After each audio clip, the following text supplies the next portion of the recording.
मेरी आवाज सब तक पहुंच रही है प्रॉपर? अभी कुछ बच्चे और जुड़ रहे हैं, उन्हें यस हम सर। हाँ बेटा।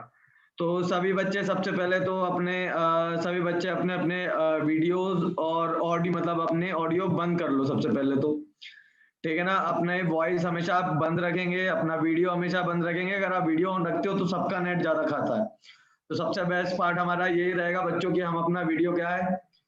मेरी आवाज नहीं आ रही है क्या? एक बच्चे का रिप्लाई आ रहा है कि सर मेरी आवाज नहीं आ रही है। No sir, it's perfectly fine.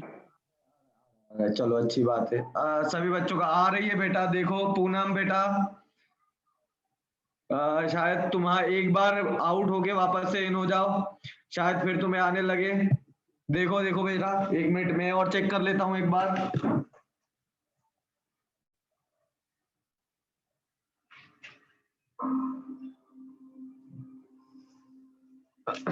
बाप रे, अभी और बच्चे आ ही रहे हैं, आ ही रहे हैं। चलो आने दो सबको, चलो कोई नहीं।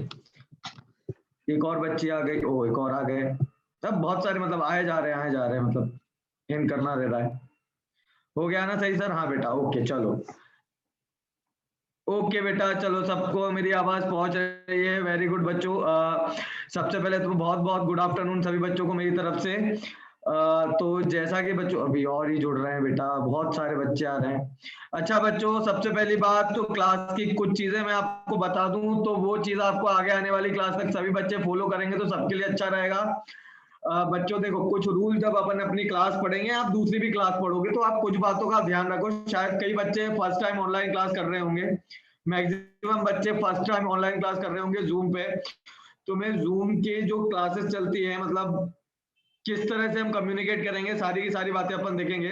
तो बच्चों सबसे पहला पॉइंट तो ये है कि सब लोग अपना वीडियो ऑफ रखेंगे, केवल मेरा ही ऑडियो वीडियो चालू रहेगा, बाकी सब अपने वीडियो ऑफ रखेंगे, ठीक है ना। जो जिसको बोला जाएगा वो ऑन कर लेगा, ठीक है। अच्छा, अपने ऑडियो जितने भी है, अपना ऑडियो भी सभी बच्चे ऑफ रखेंगे।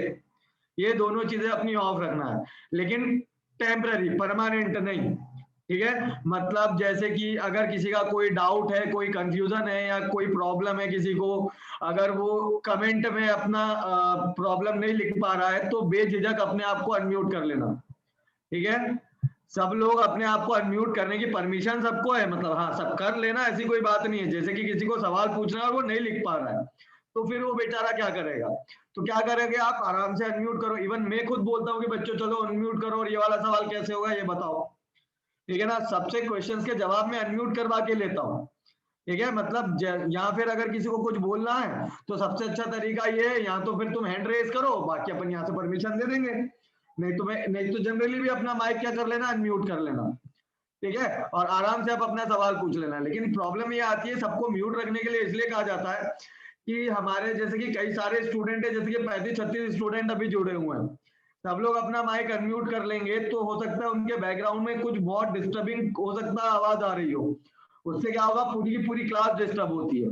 बाकी किसी का सवाल है तो वो अनम्यूट करो, मेरे से सवाल पूछ ले, कोई इशू नहीं है। इवन इसी के लिए तो तुमने क्लास अटेंड करी है, ठीक है। तो बच्चों सबसे अच्छा, आज सभी का पहला दिन है ना, सबका आज फर्स्ट डे है ना? Yes sir. हाँ, तो आज पहली क्लास है, बिल्कुल आपकी सभी की बैंक की पहली क्लास है सभी बच्चों की। हाँ, तो सबसे पहले अपन इंट्रोडक्शन देखेंगे कि आखिर बैंक के जो पेपर हैं उसे हमें किस स्ट्रेटेजी से सॉल्व करना चाहिए, और जो मैं सब्जेक्ट आपको पढ़ाने वाला हूँ उसको वो वाला सब्जेक्ट है कौन सा, और उसका सिलेबस क्या रहेगा, ये सारी की सारी बातें अपन डिस्कस करेंगे।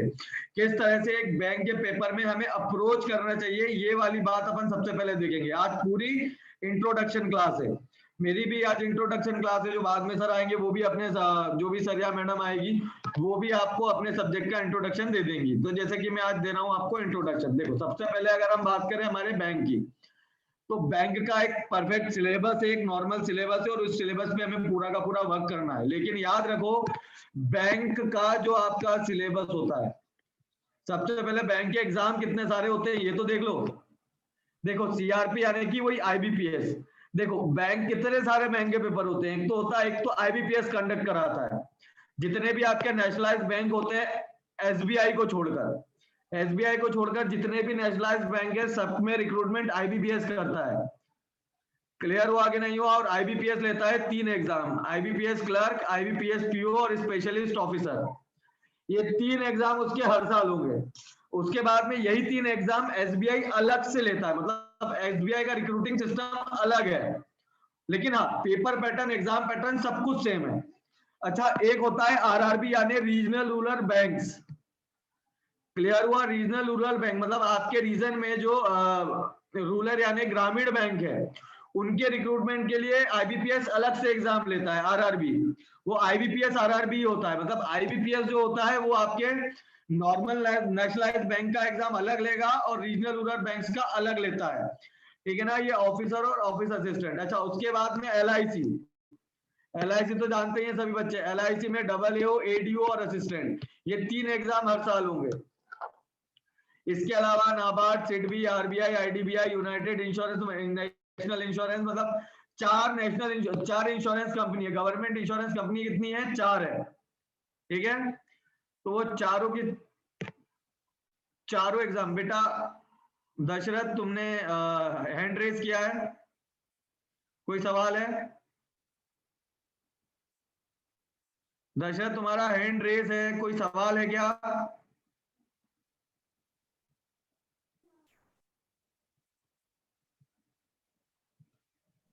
बेटा अगर सवाल हो तो हैंड रेज करो, और नहीं है तो भी अनम्यूट करके पूछ सकते हो, ऐसा कोई इशू नहीं है।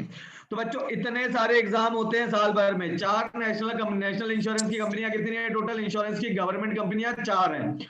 वो चारों कंपनियां अपना ए और डबल एओ के एग्जाम्स वो अलग से लेती है।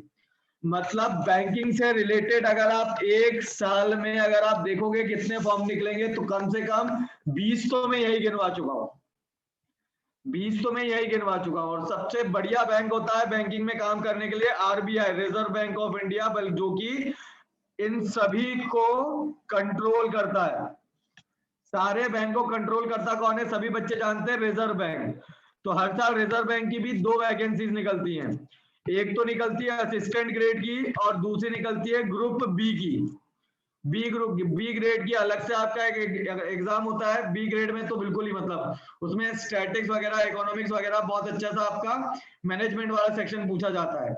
तो जितने जिनका भी कॉमर्स या मैनेजमेंट वाला सेक्शन है, उनके वो बी ग्रेड का फॉर्म सबसे पहले प्रायोरिटी पे भरना चाहिए। और उसकी हाँ बेटा ए डबल एओ का मतलब होता है क्या? Assistant administrative officer. क्लियर हुआ? और ये होता है एडमिनिस्ट्रेटिव ऑफिसर, मतलब वही असिस्टेंट और एडमिनिस्ट्रेटिव ऑफिसर्स ही होते हैं सब, एडीओ वगैरह ये सब। क्लियर हुआ सर बेटा? तो ये वही वाली चीजें होती है गिंदाजली, ठीक है? तो डबल एओ का मतलब ये होता है। वैसे तो देखो वैसे सबसे बढ़िया देखा जाए तो एओ होता है एग्जाम, जो एओ का एग्जाम होता है उसका सबसे ज्यादा हेवी पे स्केल होता है एलआईसी और अदर इंश्योरेंस में, ठीक है? लेकिन अगर आपको कोई सबसे आपकी बेस्ट अगर कोई जॉब है तो आरबीआई ग्रेड बी की होती है, ठीक है? असिस्टेंट की भी हर साल, असिस्टेंट वैसा होता है जैसे कि आप क्लर्क का एग्जाम दे रहे हो, वैसा का वैसा पैटर्न होता है असिस्टेंट के आरबीआई का। तो बच्चों जब भी आपका कोई एग्जाम आएगा तो सबसे पहले फोकस होना चाहिए कि यार कब कब कौन कौन से एग्जाम्स निकल रहे हैं। लगभग हर एग्जाम का पेपर पैटर्न अप्रोक्सीमेट सेम होता है, मतलब कुछ अलग अलग नहीं होता है, ठीक है ना? अगर हम यहाँ पर बात करें तो आप चाहे किसी भी एग्जाम का आप प्री दे दो, प्री तो आप किसी भी एग्जाम का दे रहे हो, ठीक है? आप प्री किसी भी एग्जाम का दे दो, प्री में आएंगे आपके कितने? प्री में आपके आने हमेशा 100 क्वेश्चंस हैं। कितने? 100 क्वेश्चन, जिसमें 35 आपके मैथ्स के रहेंगे, 35 आपके रीजनिंग के रहेंगे, और 30 आपके इंग्लिश के रहेंगे। तो इस तरह से आपके क्या मार्किंग के हिसाब से सारे के सारे सब्जेक्ट वाइज सेक्शन बटे होते हैं। अच्छा, लेकिन एक बात है, ये 100 क्वेश्चंस आपको प्री में करने होते हैं 60 मिनट्स में। क्लियर हुआ? आपको कितने मिनट में करने होते हैं? 60 मिनट्स में करने होते हैं। 60 मिनट में से भी अब तो ये हो गया है कि भैया 20 मिनट आप मैथ्स में दोगे, 20 मिनट आप रीजनिंग में दोगे और 20 मिनट आप इंग्लिश में दोगे। मतलब सेक्शन टाइमिंग भी है, सेक्शनल कट ऑफ सब हट चुके हैं। जहां तक हम बात करें, पहले तो सेक्शनल कट ऑफ भी होते थे, अब सेक्शनल कट ऑफ हट चुके हैं। ठीक है। सेक्शनल कट ऑफ सब क्या हो चुके हैं बच्चों, और सेक्शनल कट ऑफ तो अब हट चुके हैं, लेकिन सेक्शनल टाइमिंग दे दी गई है। उससे क्या है कि चाहे कुछ भी हो, कुछ भी, आपका 20 मिनट तक मैथ्स का पोर्टल खुला रहेगा, चाहे आप 10 सवाल करो या 20, कोई फर्क नहीं पड़ता उससे। ठीक है ना, ये होता है आपका प्री, चाहे आप कोई भी। अच्छा, लेकिन आरआरबी असिस्टेंट यानी आरआरबी का जो क्लर्क लेवल का पेपर होता है उसका पैटर्न थोड़ा अलग हो जाता है। आरआरबी का जो प्री होता है उसमें 80 क्वेश्चंस होते हैं। कितने? 80। 40 मैथ्स के, 40 रीजनिंग के, और कंबाइंड टाइम मिलता है 45 मिनट का। कंबाइंड टाइम मिलता है यहाँ पे 45 मिनट का। बाकी सबका यही रहता है, बाकी सबके 100 क्वेश्चन 60 मिनट। क्लियर हुआ? जहां तक हम बात करें आईबी क्लर्क और पीओ की, अगर बैंकिंग की अगर हम बात करें, वहां पे सेक्शन टाइमिंग है, लेकिन कुछ एग्जाम ऐसे हैं जो कंपोजिट 60 मिनट का टाइम देती है बिना सेक्शनल टाइमिंग के। तो बच्चों क्या एग्जाम वाइज अगर आप देखोगे तो एग्जाम वाइज वो अलग अलग टाइम अलॉटेड रहता है। ठीक है, अपन उसमें अब कुछ नहीं कर सकते। जैसे कि अगर हम बात करें क्लर्क के प्री की, तो जो मैंने बताया वैसा का वैसा रहेगा। सभी बच्चों को आवाज क्लियर नहीं आ रही है क्या मेरी?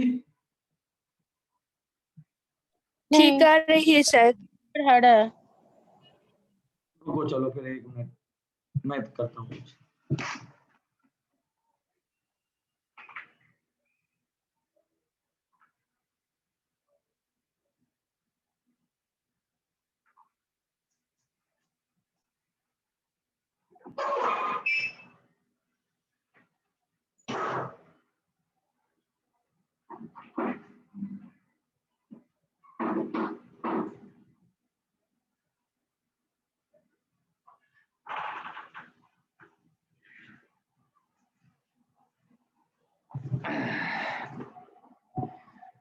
अब नहीं ब्रेक होगा बच्चों,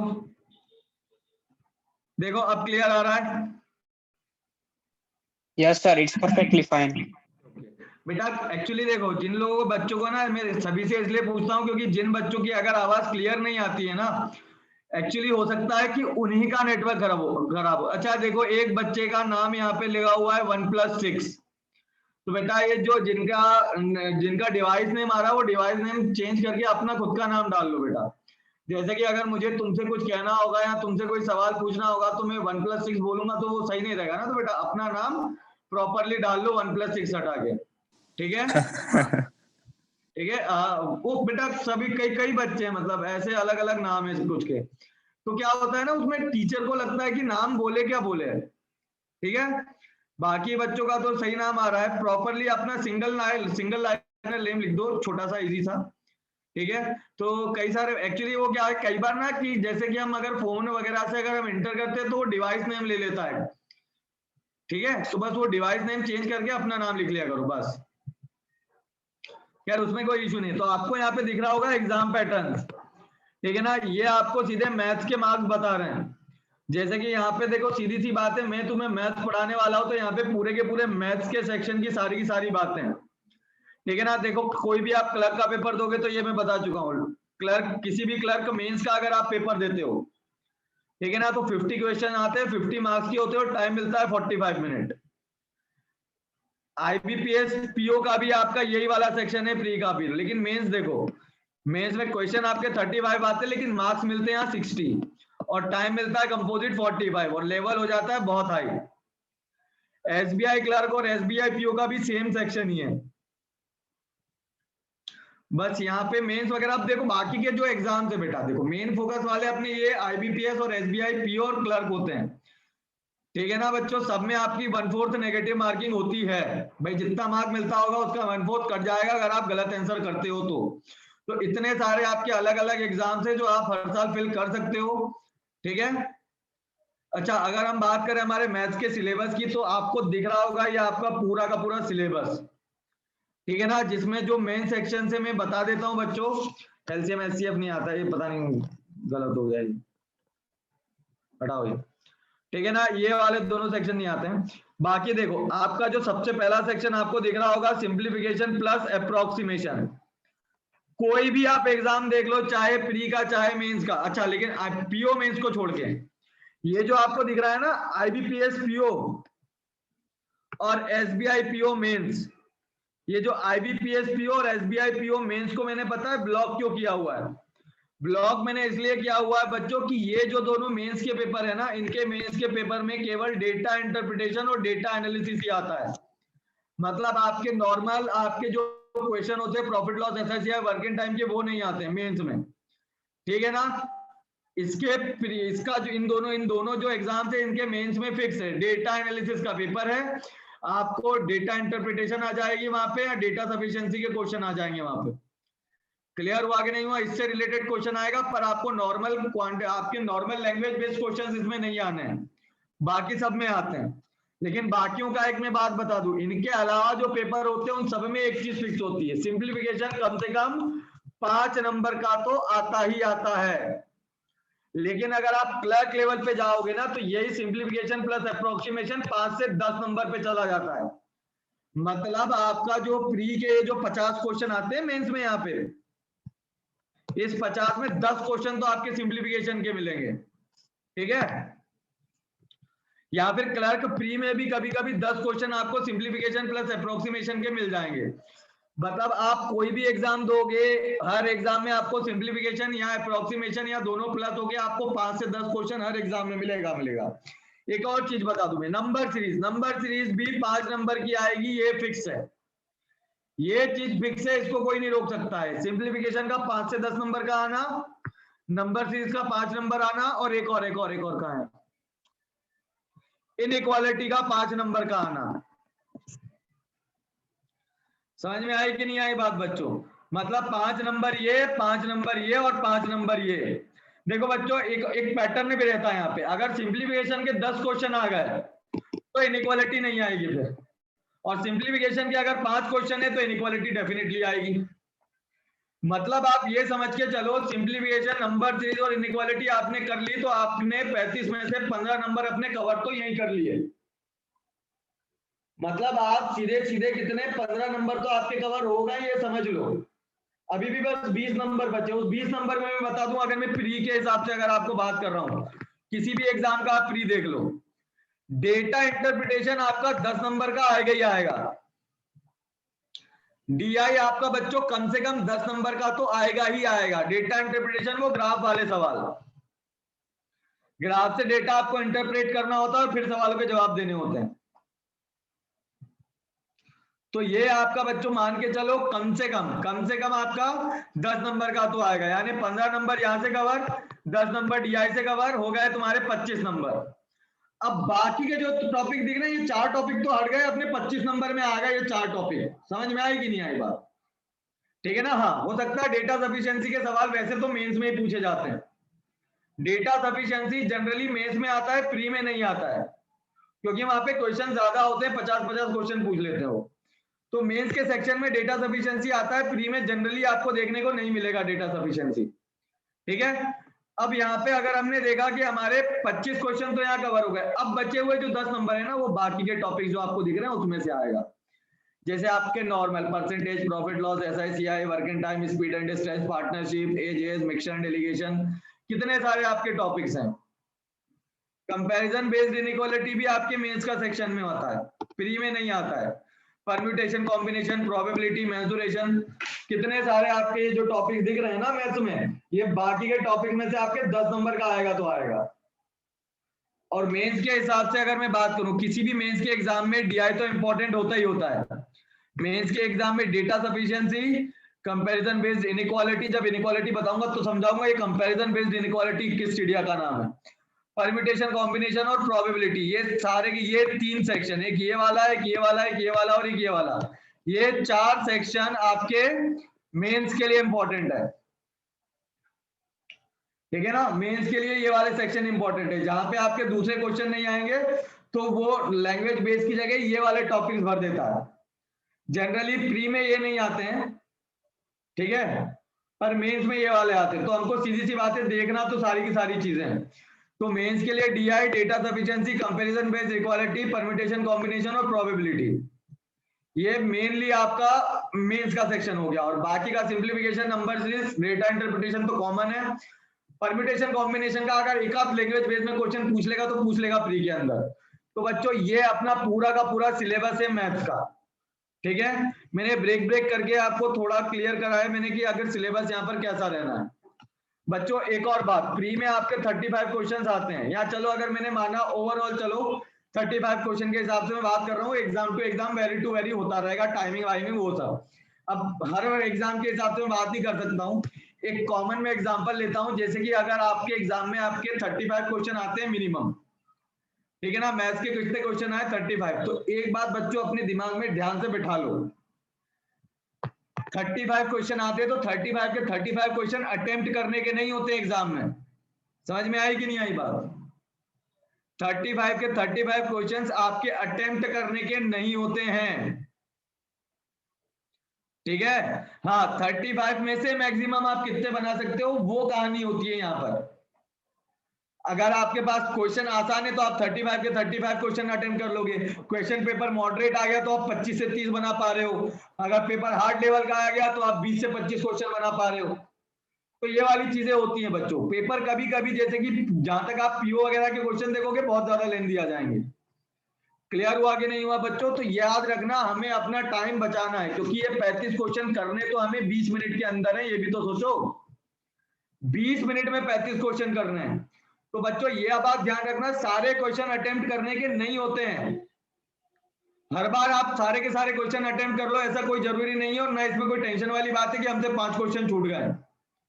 क्योंकि बच्चों एक बात हमेशा याद रखो, इन 35 में से वो कम से कम 3 से 4 क्वेश्चन तुम्हें ऐसे दे देगा, 3 से 4 क्वेश्चन वो तुम्हें ऐसे देगा जिनको अगर तुमको जो क्वेश्चन तुम्हें आते भी होंगे ना तो भी अटेम्प्ट करने में 3 से 4 मिनट चला जाएगा। खासकर नंबर सीरीज में ऐसा ही होता है, तुमसे बन भी रहा होता है तब भी तुम्हारा 3 से 4 मिनट खत्म हो जाता है एक सवाल में। 3-4 क्वेश्चन तो वो ऐसे पूछ देता है। अगर ऐसे 3-4 क्वेश्चन तुमने अगर अटेम्प्ट कर दिए तो फिर तुम्हारा सिलेक्शन थोड़ी दिक्कत में आ जाएगी। क्योंकि तुम खुद सोचो ना, एक तो पहले ही तुम्हें 20 मिनट में 35 क्वेश्चन बनाने, जीवन पहले ही कितना कठिन है। अब तुमने अगर एक क्वेश्चन में 4 मिनट लगा दिए तो अब तुम्हारे पास 34 क्वेश्चन है और टाइम बचा है तुम्हारे पास 16 मिनट। जीवन को तुमने और ज्यादा कठिन कर दिया। अब क्लियर हुआ कि नहीं हुआ बच्चों? तो ये चीज याद रखो, जितने गट सवाल को बनाने में लगते हैं उतने ही ज्यादा गट तुम्हें आते सवाल को छोड़ने में लगते हैं।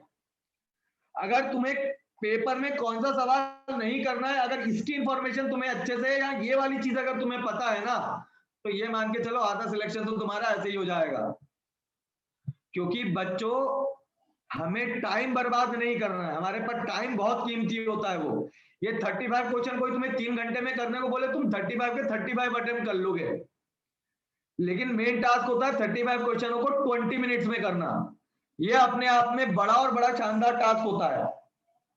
समझ में आई कि नहीं आई बात बच्चों? और सवाल छोड़ना मतलब मैं नहीं सिखा सकता हूं तुमसे को सवाल छोड़ना कि बच्चों ये वाला सवाल छोड़ दो ये वाला सवाल कर दो, वो मैं नहीं बता सकता हूं। वो केवल तब पता लगेगा जब तुम खुद अटेम्प्ट करोगे। और यही वजह है कि तुम्हें क्लासेस के साथ में हम लोग स्पीड टेस्ट मॉक टेस्ट देते हैं आपको। लाइव स्पीड टेस्ट और लाइव जो आपके मॉक टेस्ट होते हैं वो भी आपको प्रोवाइड किए जाते हैं इसी वजह से। समझ में आई कि नहीं आई बात? तो बच्चों ये जो आपके स्पीड टेस्ट आपको आपके पोर्टल पे मिलेंगे, आप अपना एसटी पोर्टल ओपन करोगे तो वहां पे आपको स्पीड टेस्ट मिल जाएंगे बच्चों। वहां से आपको अपने स्पीड टेस्ट आपको लगाने हैं, क्योंकि स्पीड टेस्ट से ही आप प्रैक्टिस अच्छी बना सकते हो। और इंतजार मत करो कि सर हमारे कुछ टॉपिक निपटाएंगे तब हम स्पीड टेस्ट लगाएंगे। तुम स्पीड टेस्ट तो आज से ही लगाना शुरू कर दो अगर कर सको तो। अपना पोर्टल वोटल प्रॉपरली एक्टिवेट करा लो, उसमें टेस्ट कैसे देते हैं ये देख लो। अगर किसी को दिक्कत आ रही है तो अगली क्लास में मुझसे बोल देना, मैं पूरा का पूरा स्पीड टेस्ट का पोर्टल खोल के दिखा दूंगा। क्लियर हुआ कि नहीं हुआ कि भैया कहां से क्या चीज जाना है, क्या मिलेगी, क्या क्या इंपॉर्टेंट चीज है, सारी चीज मैं अगली क्लास में तुम्हें बता दूंगा। ठीक है ना? पूरा का पूरा पोर्टल खोल के दिखा दूंगा स्पीड टेस्ट का स्टूडेंट वाला। समझ में आई कि नहीं आई बात यहाँ पर? ठीक है, तो इस तरह किस तरह से अपना काम होगा मैं सारी की सारी चीजें आपको बता दूंगा, लेकिन स्पीड टेस्ट तो आपको देना ही है। भले ही आज अगर आप स्पीड टेस्ट दे रहे हो आप 0 नंबर ला रहे हो, नो इशू, लेकिन स्पीड टेस्ट जरूर दोगे। 0 नंबर लेके आओ, मेरे को कोई फर्क नहीं पड़ता, ना तुमको कोई फर्क पड़ना चाहिए। आज दिया है, आज कुछ नहीं आता, 0 नंबर आए। एक हफ्ते बाद फिर दोगे 2 नंबर आ जाएंगे, उसके एक हफ्ते बाद फिर दोगे 4 नंबर आ जाएंगे, उसके बाद एक हफ्ते बाद दोगे तो फिर 6 नंबर आ जाएंगे, उसके बाद दोगे तो फिर बेटा शुरुआत 0 से ही की जाती है। कोई आदमी सीधे ही 100 पे नहीं पहुंच जाता है, शुरुआत उसको 0 से ही करनी पड़ती है। ये बात दूसरी है कि कुछ लोग 10 से शुरू करेंगे, कुछ 15 से शुरू करेंगे, कुछ 0 से शुरू करेंगे, पर शुरुआत तो जनरली 0 से ही की जाती है। तो बस जैसे जैसे आपका सिलेबस बढ़ता जाएगा वैसे वैसे आपके स्पीड टेस्ट में मार्क्स बढ़ते जाएंगे। एक्चुअली आज से अगर तुम स्पीड टेस्ट देते हो तो सबसे ज्यादा फायदा मालूम है क्या होता है? तुम टाइम मैनेज करना सीखोगे, क्योंकि बेटा 20 मिनट में अगर आपको 35 क्वेश्चन करने हैं तो आपको टाइम मैनेज करना सीख जाओगे। तुम ये सीख जाओगे कि हाँ यार ये वाला सवाल मैंने पिछली बार बनाया था 4 मिनट लगे थे, अब नहीं बनाऊंगा मैं, अब नहीं बनाऊंगा, ये वाला सवाल बहुत ज्यादा टाइम खाता है। तो जब तक आप खुद सवालों में उलझ के टाइम कंज्यूम नहीं करोगे तब तक तुम नहीं जान पाओगे कि कौन सा सवाल एग्जाम में अटेम्प्ट करना चाहिए या नहीं करना चाहिए। तो जितने ज्यादा आप मॉक टेस्ट दोगे ये वाली जो आपकी स्किल है वहीं से बढ़ सकती है, ऐसे ही नहीं बढ़ेगी। ठीक है, कितने कौन सा करना है, कौन सा छोड़ना है, ये सारी की सारी बातें मैं तुम्हें बताऊंगा। तुमको लगेगा कि अरे यार सर को नहीं आता होगा इसलिए बोला छोड़ दो, वो तो मैं बता दूंगा किस टाइप के करना है किस टाइप के नहीं करना है। लेकिन ये वाली चीजें है ना, जैसे कि स्पीड आप खुद बढ़ा सकते हो, मैं नहीं बढ़वा सकता हूँ, क्योंकि बेटा मैं तुम्हारी कॉपी में क्वेश्चन सॉल्व नहीं करा सकता हूँ। मैं तुम्हारे दिमाग में घुस के मैं तुमको ये नहीं बता सकता हूँ, क्योंकि एग्जाम में जाके ये वाला सवाल करना और ये वाला छोड़ना है। वो स्किल आपको खुद से डेवलप करनी होगी, और वो तब होगी जब आप स्पीड टेस्ट रेगुलर दोगे। दैट डजंट मैटर कि तुम 0 ला रहे हो। स्पीड टेस्ट देने का एक और फायदा पता है क्या? स्पीड टेस्ट देने का एक सबसे ज्यादा फायदा तुम्हें मिलेगा, और अगर तुम स्पीड टेस्ट नहीं दोगे तो फायदा फिर मुझे मिलेगा। तुम स्पीड टेस्ट मत दो, फायदा मैं उठा जाऊंगा। जान रहे हो कैसे स्पीड टेस्ट देने का मैं फायदा उठा जाऊंगा? क्योंकि अगर तुम स्पीड टेस्ट नहीं दोगे तो तुम्हें यह पता ही नहीं होगा कि सवाल कैसे आते हैं। तुम्हें यही नहीं पता होगा कि कौन से वाले टॉपिक का वेटेज ज्यादा है, कौन से टॉपिक में किस लेवल तक के सवाल आते हैं, कौन से एग्जाम में किस लेवल तक के सवाल आते हैं। अगर तुम स्पीड टेस्ट दोगे नहीं दोगे तो तुम्हें यह पता ही नहीं लगेगा। फिर मैं क्या कर सकता हूं? मैं अपने हिसाब से अपनी क्लास चला सकता हूं। मैं कह दूंगा इसमें से सवाल नहीं आएगा, इसमें से आता, उसमें से आता, उसमें से नहीं आता, इसमें से आता है। फिर तो जो मैंने बोला वो तुम मान लोगे, आंख बंद करके मान लोगे, तुम भक्ति करने लगोगे अंधे बन के, बस और कुछ नहीं। तो ऐसे भक्त बन के भी कोई मतलब नहीं होता बेटा, ठीक है ना? अवेयर होना आपको जरूरी है ताकि कोई भी हो सामने बैठ के आपको मूर्ख ना बना सके, ताकि आपको ये पता रहेगा कि यार इस टाइप के सवाल होते हैं और क्लास में हो रहे हैं कि नहीं हो रहे हैं। सेल्फ अवेयर भी तो हो, ये भी तो बात रहती है ना कि यार जिस तरह के वहां पे टेस्ट में सवाल मिल रहे हैं वैसे सब एग्जाम हो रहे हैं या नहीं हो रहे हैं। ठीक है, नहीं तो फिर तुम्हें एक्चुअली मालूम है जब तुम टेस्ट दोगे ना तो उसके बाद में जब तुम क्लास पढ़ोगे तो तुम्हें बड़ा इंटरेस्ट आएगा कि अरे हाँ यार ये तो अभी अपने एसटी में पूछा गया था, ये वाला सवाल करा रहे हैं सर, देखो सर आप तुम खुद बोलोगे अरे सर अभी मैं एग्जाम देने गया था सर, ये वाले एग्जाम में ये वाला सवाल पूछा गया था सर, अभी हम टेस्ट दे रहे थे सर इसका तो इस वाले में इसी टाइप का एक सवाल आया था सर। तुम क्वेश्चन प्रॉपरली या अपने डाउट या अपने सवाल मुझसे या किसी भी फैकल्टी या टीचर से तब पूछ पाओगे जब तुम स्पीड टेस्ट दोगे और आपकी उस सब्जेक्ट की थोड़ी बहुत प्रैक्टिस होगी, तभी तो तुम्हारे दिमाग में डाउट क्रिएट होंगे, और डाउट जब क्रिएट होंगे तभी तो वो सॉल्व हो पाएंगे ना बेटा। समझ में आई कि नहीं आई बात? तो अब समझ में आया स्पीड टेस्ट देने का सबसे ज्यादा एडवांटेज क्या होता है। तो बच्चों गांठ बांध लो इस बात को, हर हफ्ते आप लोगों को टेस्ट देना होगा और मैं रिव्यू लेता रहूंगा कि बच्चा कितने लोग टेस्ट दे रहे हैं, कितने बच्चे टेस्ट नहीं दे रहे हैं। ठीक है, तो बच्चों इस मामले में कोई भी आनाकानी नहीं करेगा, ठीक है ना? जब सिलेबस स्टार्ट में कराऊंगा, अभी स्क्रीन शेयर बंद हो गया होगा, अभी 1 मिनट में चालू हो जाएगा, तो इसकी जब मैं आपको क्लास में पढ़ाऊंगा तब ये सारी की सारी चीजें पूछूंगा मैं, ठीक है? पूछता रहता हूं मैं कि बच्चों कितने बच्चों ने टेस्ट दिया, कितने बच्चों ने नहीं दिया, सारी की सारी इंफॉर्मेशन बच्चों में निकालता रहता हूं, ठीक है?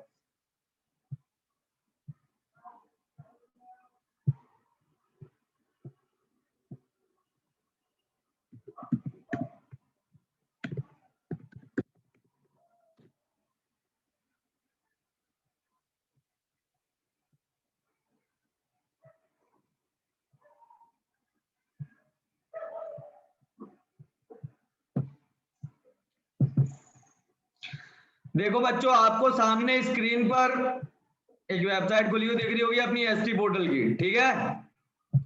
अब सारी बातें बता ही देता हूं, मैंने अब खोल लिया है। तो सभी बच्चे ध्यान से देखेंगे सामने, जब भी आप अपना एसटी पोर्टल लॉगिन करोगे तो इस तरह से एक विंडो ओपन होगी। अब इस विंडो में हमको कहाँ जाना है, हमारे एसटी पोर्टल पर। हम जैसे ही हमारा एसटी पोर्टल ओपन करेंगे तो इस तरह की एक विंडो खुलेगी, जो भी आपका नाम वाम होगा पूरा, MIBS, रोल नंबर, कार्ड वगैरह सब। और आपको ओटीपी आपको यहाँ अटैच करना होता है। कई सारे बच्चों ने यहाँ ओटीपी अटैच किया भी होता है। और ये जो नीचे है ना, ये सब आपकी बेसिक सर्विसेज है बच्चों। और आपको क्या मिलेगा यहाँ पर, यहाँ पे आपके ऑनलाइन टेस्ट होंगे। और जैसे ही आप माय टेस्ट में जाएंगे तो बस यहाँ पे अपने जो, अच्छा देखो यहाँ पे दो, एक तो देखो लाइव एग्जाम अलग चलता है और आपके मॉक टेस्ट जो पुराने हैं वो अलग चलेंगे। मतलब पहले आप जाओगे लाइव टेस्ट में तो आपको लाइव टेस्ट में ये सारे के सारे जितने भी अभी टेस्ट चल रहे हैं ये सारे के सारे आपको दिख जाएंगे जो लाइव है। 1 वीक का इनका टाइम पीरियड होता है, 1 वीक के बाद ये चेंज होके दूसरे टेस्ट आ जाते हैं। क्लियर हुआ कि नहीं हुआ सबको? अच्छा, इसके बाद अगर अपन फिर देखें तो ये क्या थे, आपके लाइव टेस्ट थे। और लाइव टेस्ट के बाद में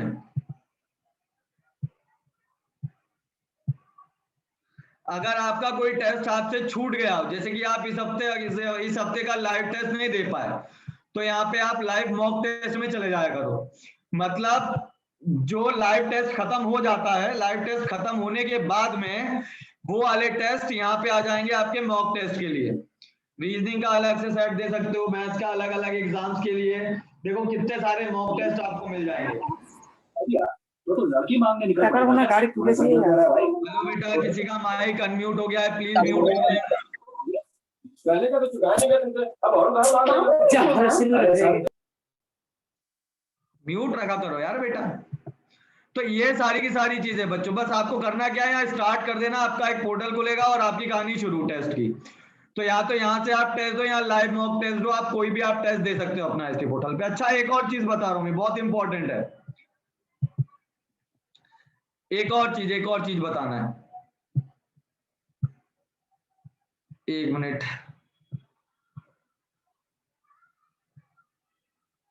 चलो बच्चों,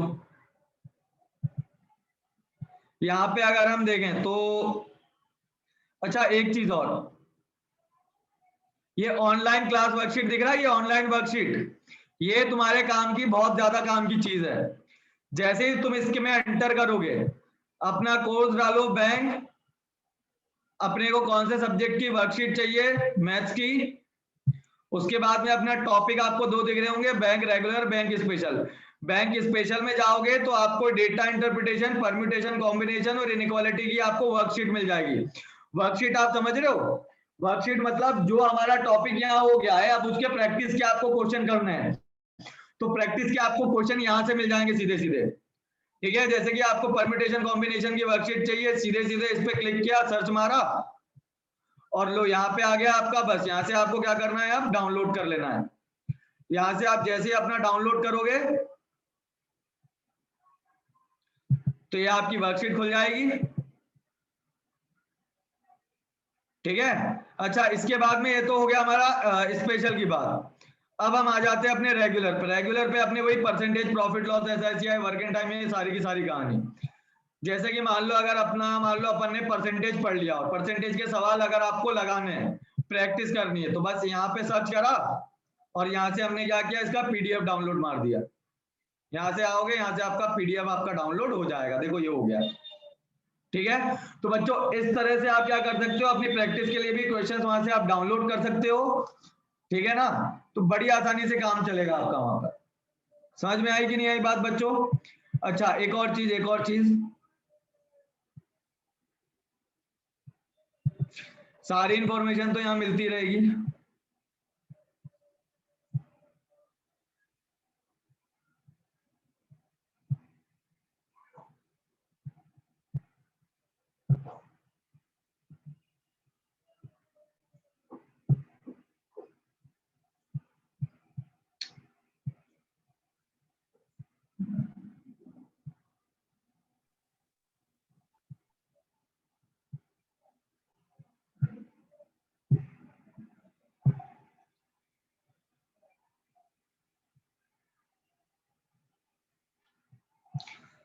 और बच्चों यहाँ पे खैर ये तो खैर वो स्टूडेंट वाला नहीं है, लेकिन तुम लोग देखोगे ना यहाँ पर सर्विसेज में, तो यहाँ पे आएगा एक लाइब्रेरी सेक्शन करके। यहाँ पे आपको एक और टैब दिखाई देगा लाइब्रेरी सेक्शन। उस लाइब्रेरी सेक्शन में आप जैसे जाओगे, यहाँ नहीं दिख रहा है, वो मेरा दूसरा स्टूडेंट वाला दूसरा वाला है, इसलिए यहाँ नहीं दिख रहा है। लेकिन जब आपकी लाइव क्लास स्टार्ट हो चुकी है, आप जैसे ही वहां पे OTP अटैच कर दोगे, तो यहाँ पे आपको एक और सेक्शन दिखेगा लाइब्रेरी सेक्शन। आप उस लाइब्रेरी सेक्शन में जाकर जो मैंने आज पढ़ाया है उसकी PPT, ठीक है, और जो मैंने अभी लेक्चर ले रहा हूं इसका वीडियो आपको वहां अपलोडेड मिल जाएगा। समझ में आई कि नहीं आई बात? तो बच्चों इस तरह से वहां पे आपको लाइब्रेरी सेक्शन में आपको हर एक चीज मिल जाएगी।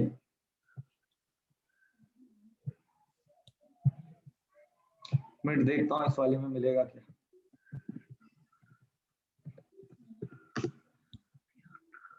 और किसी का कोई सवाल हो तो जल्दी जल्दी पूछ लो मेरे से। सर ये माई पोर्टल को सर मतलब लैपटॉप में खोलना पड़ेगा? नहीं बेटा, आपके मोबाइल में भी खुल जाएगा। मोबाइल में तो ऐप भी है बेटा, ऐप भी डाउनलोड कर सकते हो। हाँ देखो, ऑनलाइन में आओगे ना तो ये रहा लाइव क्लासेस, ऐसा लाइव क्लासेस करके आपका सेक्शन आएगा। इस सेक्शन में जाओगे तो आपका जो बैच होगा, आपका यहाँ पर बैच दिख रहा होगा, ऐसे बैच में आप जाओगे। लाइव क्लास देखो, लाइव क्लास में जाना होगा तो लाइव क्लास में पहुंच जाओगे, और लाइब्रेरी में जाना होगा तो लाइब्रेरी में आप चले जाना। अब जैसे ही आप लाइब्रेरी में जाओगे तो अपना बैच डिसाइड करो।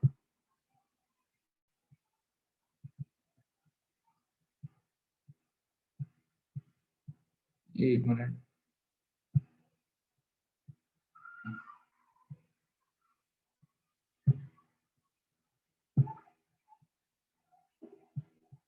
लाइव क्लास में आप यहीं से आते होगे।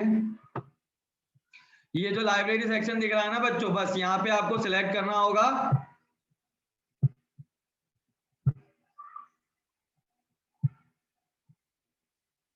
और यहाँ पे देखो, जैसे ही आप सिलेक्ट करके फिल्टर करोगे तो आपका देखो यहाँ पे इंट्रोडक्शन जो भी होगा, इंट्रोडक्शन का इधर वीडियो मिल जाएगा। और जैसे ही आप यहाँ जाओगे तो यहाँ से आप क्या कर सकते हो, देखो जो PPT पढ़ाई गई थी वो PPT यहाँ दिख जाएगी पूरी की पूरी। क्लियर हुआ? वो प्रॉपर डाउनलोड हो जाएगी PDF के फॉर्म में, और आप वो भी देख सकते हो। समझ में आया कि नहीं? आपको हमेशा 100 व्यूज मिलेंगे PPT के भी और PDF के भी। तो यहाँ पे आप सीधे सीधे क्या कर सकते हो, यहाँ से आप अपने PPT या अपनी, जैसे कि आप मान लो किसी दिन आपसे कोई क्लास मिस हो गई, यहाँ आपका नेटवर्क का इशू आ रहा था, इस वजह से आपको बहुत प्रॉब्लम आई, तो बेटा फायदा आपको यहाँ पे इस बात का हो जाएगा यहाँ पर, ठीक है ना। तो यहाँ से आपको क्या रहेगा कि आप यहाँ से अपना प्रीवियस जो आपकी क्लासेस हैं वो भी आप बड़ी आसानी से देख सकते हो। यहाँ पे आपका बैच शो हो जाएगा, आप चिंता मत करो, यहाँ पे आपका बैच शो होगा आपको, और आप वहां से आप पिछले वीडियोस भी आप देख सकते हो। लेकिन फिर भी बच्चों, अगर किसी को कोई प्रॉब्लम आती है तो अपने फैकल्टी से कभी भी आप हैंड रेज कर दिया करो कि सर हमें एक प्रॉब्लम है, और अपनी फैकल्टी को अपने प्रॉब्लम बता देना। डेफिनेटली बच्चों, हम अगली क्लास से जब मैं आपको पढ़ाऊंगा तो मेरा देखो आज का तो इंट्रोडक्शन का क्लास रहता है, और ये जो बेसिक चीजें हैं ये इंपॉर्टेंट है, इसलिए पहली क्लास में मैंने बताई है। समझ में आई कि नहीं आई बात बच्चों? ये वाली चीजें बतानी बच्चों को बहुत ज्यादा जरूरी रहती है, नहीं तो कल को बच्चों सभी बच्चों को दिक्कत आती है। अब ये दिक्कतें आपको आगे ना आए, इसलिए मैंने आज सारी बातें आप सभी बच्चों को क्लियर कर दी है। फिर भी बच्चों, अगर किसी को कोई डाउट, कंफ्यूजन, कुछ भी प्रॉब्लम रहे तो वो बेझिझक पूछ ले, मुझसे पूछ ले या किसी से भी पूछ ले, कोई भी आपको फैकल्टी जिनसे भी आपको अपना सवाल है आप पूछ लीजिए। लेकिन बच्चों सवाल जरूर पूछना, प्रॉब्लमों में नहीं रहना कि प्रॉब्लम आ रही है फिर भी हम नहीं पूछे, तो ऐसा क्लासेस में मत करना। ये समझो कि तुम्हारी ऑफलाइन क्लासेस चल रही है।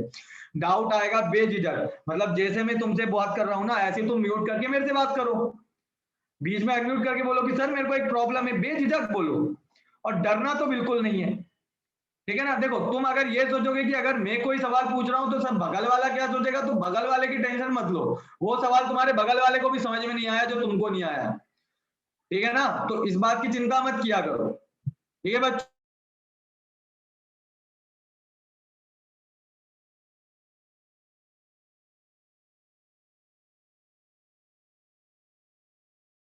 अगली क्लास के लिए जो भी आपकी नेक्स्ट क्लास होगी, आपको सर काफी सारी डिटेल में और भी कई सारी बातें बता देंगे। तब तक के लिए बच्चों थैंक यू। मैं अगली क्लास में आपका सिलेबस स्टार्ट कर दूंगा। हाँ बेटा, बेटा व्हाट्सएप ग्रुप नहीं है कंटेंट के लिए, टेलीग्राम ग्रुप है। टेलीग्राम ग्रुप है, अगली क्लास में आऊंगा तो मैं टेलीग्राम ग्रुप की लिंक डाल दूंगा। मैथ्स टेलीग्राम का अलग से सेक्शन है, उसमें आपके कंटेंट वगैरह आपको मिल जाएंगे। आपको मेरे से भी अगर किसी को कम्युनिकेट करना है तो उस वाले ग्रुप के थ्रू मेरे से भी आप कम्युनिकेट कर सकते हो।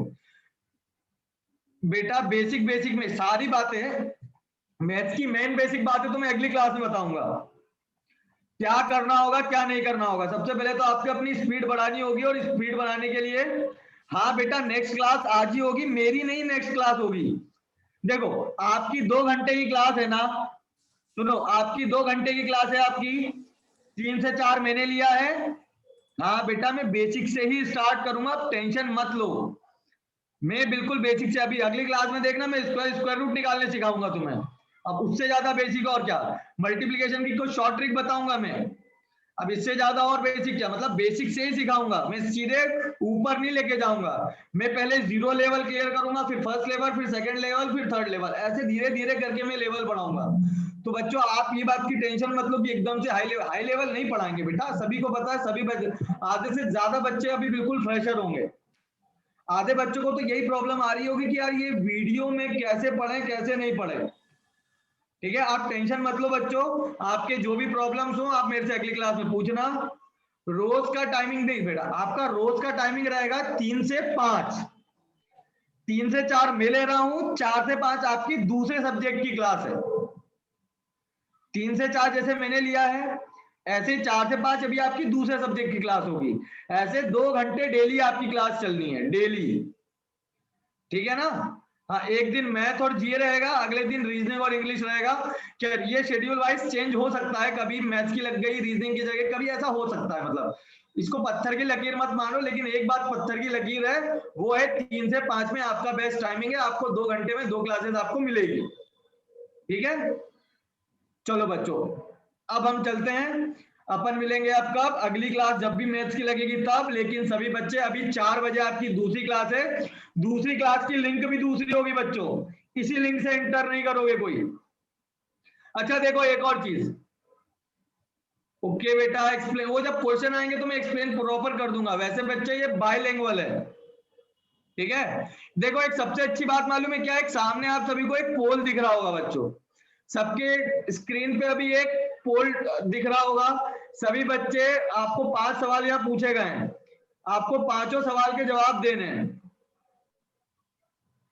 बेटा। सब वो शेड्यूल वगैरह सब आपको आपके एसटी पोर्टल पे मिल जाएगा, तो आप अपने हिसाब से अपने फैकल्टीज को रिव्यू कर दिया। देखो यहाँ पे अगर आप रिव्यू देते हो ना, तो जैसे कि मैक्सिमम बच्चे गुड़िया, अभी तक सारे बच्चे गुड़िया एक्सीलेंट ही डाल रहे हैं।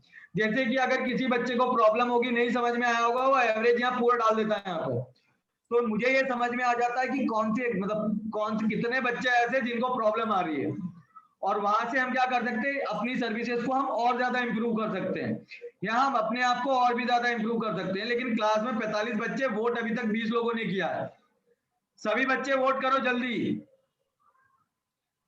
आपको एक्सपीरियंस कैसा लग रहा है? दूसरा लेक्चर बेटा, जैसे तुम मैथ्स में आए हो ना, वैसे जिस इवेंट से, बस वहीं पे आपको बेटा देखो, तो आपने दे दिया होगा बेटा पोल, पोल तो आपने दे दिया होगा फिर।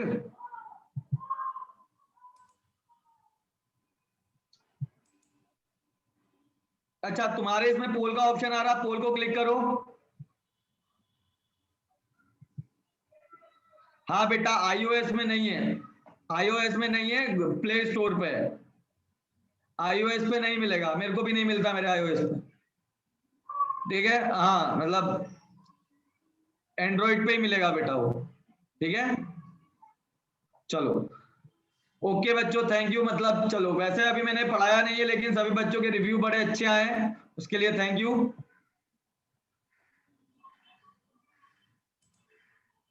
चलो बच्चों थैंक यू। सर। ओके बेटा, अपन मिलेंगे अब अगली क्लास में। चलो बच्चों, गुड डे बच्चों, घर पे रहो, सुरक्षित रहो, ज्यादा बाहर नहीं निकलना। ठीक है, चलो थैंक यू।